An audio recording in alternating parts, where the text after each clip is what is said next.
On to battle once more, my friends, as we add Tank to the growing list of bands given the discography review once over. A convoluted history for the band, unfortunately, with arguably 3 versions existing over the last 4 decades.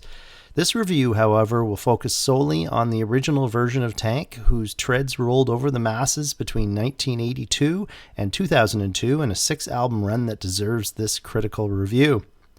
Before we begin, though, some house cleaning. As usual, we'll attack this chronologically, focusing solely on studio albums, no live, EP, or compilation releases, and we'll include song snippets from each release to show the change in sound over the years. So with a marching cry of "Humpa, humpa, humpa," the world is introduced to England's Tank with their 1982 debut album, Filth Hounds of Hades. So made up of the Babs brothers, Peter and Mark on guitar and drums respectively, and led by vocalist, bassist Algie Ward, ex of The Damned. So out of the gate, many critics and fans claimed that Tank were merely Motorhead copyists, lazily likely due to the fact that Fast Eddie Clarke produced the debut. I never agreed or understood the claim, given that Motorhead was a rock and roll band on overdrive, while Tank were clearly the next generation with its roots in hard rock, metal, and punk. Additionally, the lead guitar salvos were clearly metal, whereas Clarke's bursts were more blues-based. Tank were their own band with its own sound, in my opinion. So they mixed up straight bursts of speed metal, refer Struck by Lightning, Turn Your Head Around in the title track, with some catchy material like Who Needs Love Songs and He Fell in Love with a Stormtrooper. Add in some rumbling metal pounders like Heavy Artillery, and topped off by the gruff Ready for a Fight vocals, all provided the band with its own unique sound. So coming in at the tail end of new wave of British heavy metal, Tank immediately made waves with the denim-wearing youth, not only in Britain, but around the world, as this Canuck can attest, having picked this up on import when it originally came out. So it's a rough, tough, street-level record full of youthful exuberance and character, which captured the essence and excitement of the times, one that I rank as one of the top 10 new wave of British heavy metal albums, a must-have, 10 out of 10. Let's get busy!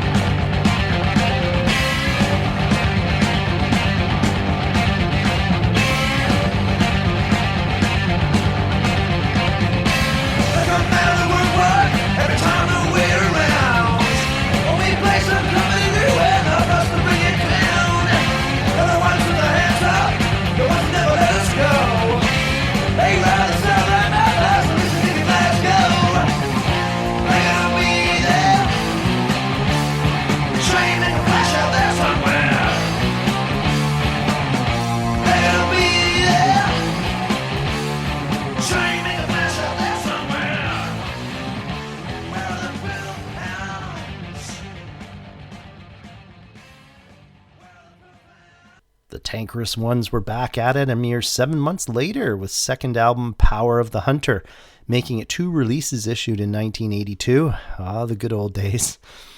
Biggest change here is at the producer's chair, with Nigel Gray of the Police fame sliding in for the all-important sophomore album. He should have stuck with new wave. His production here is pure wimpum. Guitars all jangly and lacking in heft, the bass high in the mix but just too damn polite, taking away the street-level grime that made the debut such a success. No problems with Algie at the mic, delivering in his characteristic bark groan, but much of the material lacks the killer instinct of the debut, and the production values don't help the cause either. A huge disappointment to this fan at the time of release, and still to this day, although you can extract Tank, a glorious rumbling instrumental that would have fit on the debut, and up-tempo Stormer Red Skull rock. I seem to be an outlier in my views on this record, though, as Martin Popoff and Sounds graded this inexplicably as a 9 out of 10. It's a 6.5 to the easy ears, and that may be charitable.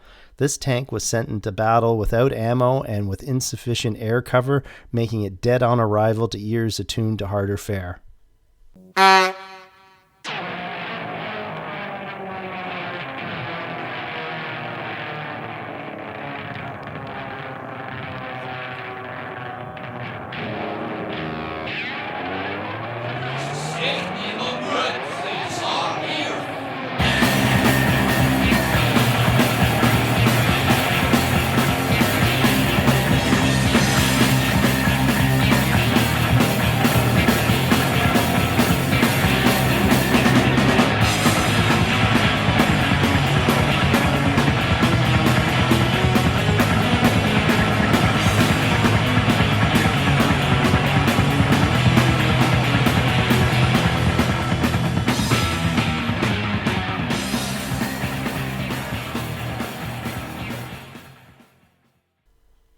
goes ever on as a revamped Tank returned to battle a year later in 1983 with This Means War.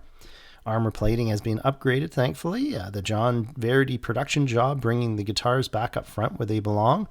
Especially appropriate given the addition here of a second guitarist, Mick Tucker. So while not back to the street-ready rumbling of the debut, it's definitely an improvement on the horrible production of the sophomore debacle. Call it more polished and professional, but with some guitar heft. Musically, the band stretch out with lengthier tracks, only containing 7 songs compared to the 10 on each of the previous 2 platters. And of the 7, 3 are A1 Tank classics, introducing fans to a new style of writing for the crew, the rumbling mini epic. So the title track, Laughing in the Face of Death, and Echoes of a Distant Battle being of similar construction, containing rumbling main riffs, extended guitar soloing sections, and team shout choruses. Gone is the rough and punky approach of old, replaced with professional polish here. Of the remaining 4, the title track opener is the best, following a similar structure as the main 3 tracks, with an even longer track length. The other 3 songs can be considered downgrades to the rest of the material, but not quite filler status. Additionally, on the lyrical front, the band are fixated on war themes on this one, appropriate given the band's moniker and the new style of writing. So yeah, New Tank emerges with this record, tread marks firmly visible, pointing to a viable new songwriting approach for the future. A strong comeback record. I give this an 8 out of 10.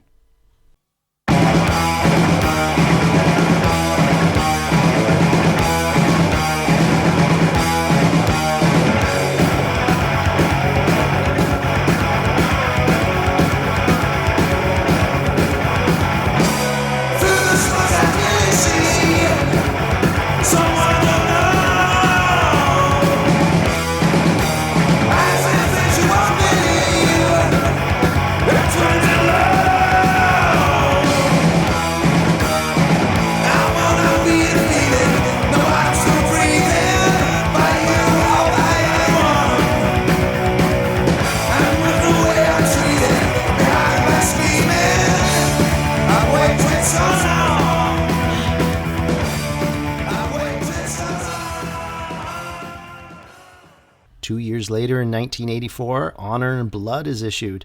Out of the Bab Brothers, replaced here by Cliff Evans on guitar and Graham Crallan on drums, leaving Algie as the lone original member. Regardless of the personnel changes, album number 4 is dead identical to the previous This Means War, and I'm all in. 7 tracks, 3 on side 1, many songs lyrically focused on war themes, and song structures in the same trad metal format all point to a repeat of the previous record. Except here we get 4 A1 Tank classics instead of the previous album's 3. 3 of which are of the mini epic trad metal with an elongated guitar solo section, with the remaining highlight song here being the catchy Too Tired to Wait for Love with its infectious chorus. So yeah, very similar to This Means War, but I'd place this slightly ahead due to a deeper well of classic tracks. So once again, I'm an outlier on this rating, though, given that many reviewers and fans view Honor and Blood as rehash.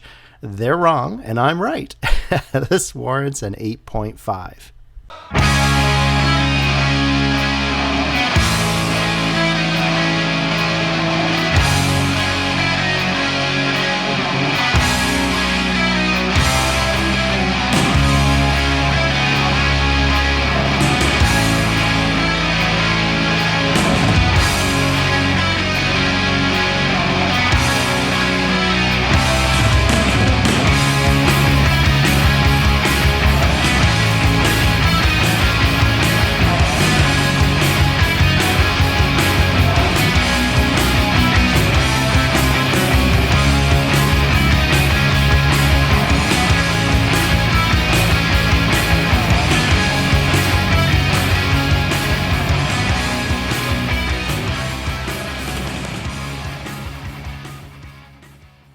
A 4-year break before the Embattled Ones return with the self-titled release in 1987, a new drummer in tow. First clue that we were going to be facing some changes was the fact that there are 8 tracks on offer, breaking the run of 7 per album over the last 2 records. put needle to plastic and were met with an inferior production. Bass and drums muffled and guitars not hitting you straight between the eyes. To put it bluntly, it sounds cheap. Perhaps the band were struggling financially and record company support was lacking at this point. So opener Reign of Thunder gets things off in fine fashion, similar to tracks off the last two albums, albeit a little bit more melodic in nature. However, the pickings are slim from there on out, with only the side two opener, The Enemy Below, and the closing It Fell from the Sky moving the needle. Elsewhere, there's an admirable attempt at stretching out via March On, Sons of Nippon, which reminds me of latter ear Molly Hatchet, and With Your Life, that brings back memories of Steve Jones' Fire and Gasoline release, only problem being that they sound like outtakes. And I gotta mention that Algie's vocals sound mighty strained here, the full-on roar now reduced to a sputter in parts. So yeah, not a successful outing and quite sad and disappointing for the old school Tank fan. The nadir of the original Tank discography. The band sounded done, demoralized, and despondent. I give this a 5.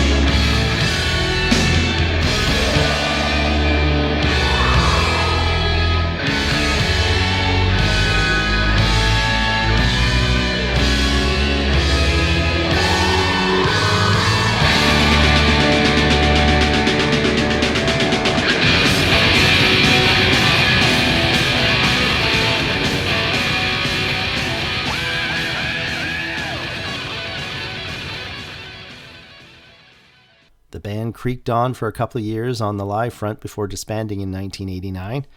However, unexpectedly, the Ward Tucker Evans team reunite in 2002 and issue Still at War. So right off the bat, you can hear the improved production, guitars in your face as they should, some money and time obviously spent on this thing. Additionally, Ward's vocals are improved, not back to the full roar of yore, but significantly better than on the last outing. And the guitar solos are spot on once again. The Tucker Evans team still displaying a knack for fiery displays of axe madness. So onto the music itself, we have a rejuvenated Tank sounding like they were having fun again. The material coming across as fresh and exciting. So there are 4 A1 Tank tracks here. The title track opener sounds like it could have come off This Means War or Honor and Blood. And then there are 2 dangerous rumbling bruises that could have fit on the debut, those being And Then We Heard the Thunder and Return of the Filth Hounds. And lastly, metalized rock and roll of closer The Fear Inside, all worthy of being placed on your best of Tank lists. The rest of the material doesn't quite match the strength of these 4, but still come across as good support material. So damn, it was great to hear the band return in such an obvious great state of mind, performances assured. The band sounded like they had a new lease on life. I'd give this a 7.5.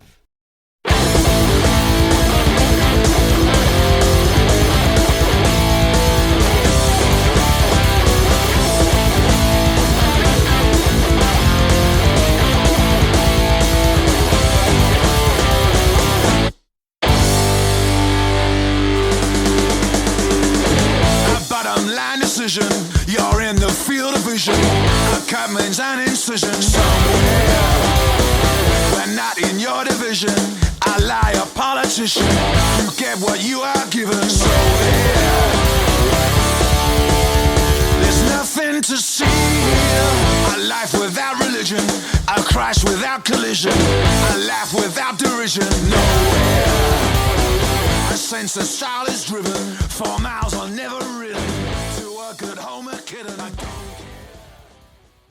Unfortunately, despite the strength of the Still at War record, the band subsequently disbanded once again. After some 8 years of silence, guitarist Tucker and Evans formed a new version of the band, now referred to as Tucker Evans Tank, putting out 4 albums and are still going at it. Meanwhile, Algie created his own version in 2013, now referred to as Algie Ward's Tank, putting out 2 albums before he passed away in 2023. May he rest in peace. So there you have the discography review of the original Mighty Tank. Thanks for listening, and remember to check out our website, themightydecibel.com. Until next time, have a good one, eh?